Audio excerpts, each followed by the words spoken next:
الله وبركاته. النهارده صحينا كلنا على خبر ان في تلوث في الميه في اسوان. ففي معلومه كده سريعه، ان شاء الله ربنا يجعلنا سبب خير ونقدر نساعد بيها الناس قد ما نقدر. دلوقتي اللي حس ان في نزله معويه او في اعراض للتسمم يجيب 7 ليمونات ويعصرهم كويس قوي في نص كوبايه ميه صافي من غير اي اضافات ولا سكر ولا اي حاجة تانية. نص كوباية مية عليها عصير 7 ليمونات، وتتاخد دايركت مرة واحدة. مرة واحدة ضروري قبل ما تروح المستشفى، قبل ما تتحرك من مكانك.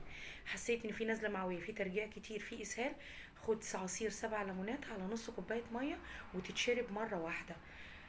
وتصبر شوية بس 10 دقايق، هتلاقي السم وقف تماما في لحظتها.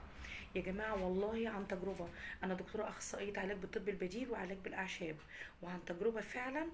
آه، الليمون بينهي التسمم وقتي. ليه؟ لأنه بيخش الليمون فيه مواد مضادة للفيروسات والبكتيريا. بيخش الليمون بيعكس تأثير السم اللي أفرزته البكتيريا أو الفيروس اللي دخل الجسم. تمام. فبيقضي عليه تماما، وبيقدر التأثير بتاعه بيظهر في خلال دقايق بسيطة قوي. مشروب كمان مهم جدا جدا، اكتبوا ورايا: حبة البركة، قشر رمان، وزنجبيل.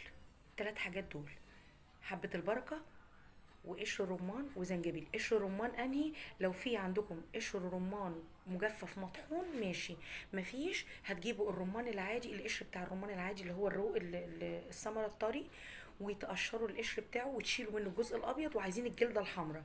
الجلده الحمراء دي تاخد منها قطعه صغيره، هتتغلي هي ومعاها نص معلقه حبه البركه ونص معلقه زنجبيل مطحون او اخضر، ويتغلوا على النار في كوبايه ميه. والمشروب ده يتحلى بعسل نحل ويتشرب منه 3 مرات في اليوم للحالات اللي عندها تسمم.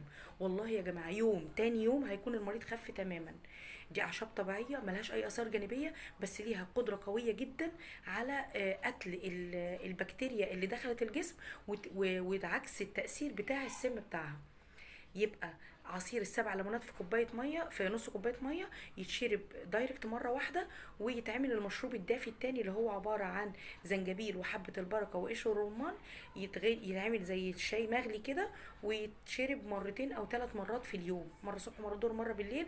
الموضوع هينتهي تماما. ده اسرع واقوى من المحاليل ومن الحقن ومن اي حاجه. دي حاجات طبيعيه وموجوده. اللي مش لاحق يروح المستشفى ما يستناش لما يموت، اللي مش لاحق يروح لدكتور، اللي مش راح يروح في حته، انقذ نفسك بالحاجات الطبيعيه اللي موجوده عندك في بيت. كل بيت فيه ليمون، كل بيت فيه ممكن يجيب رمان، حبه البركه في كل بيت.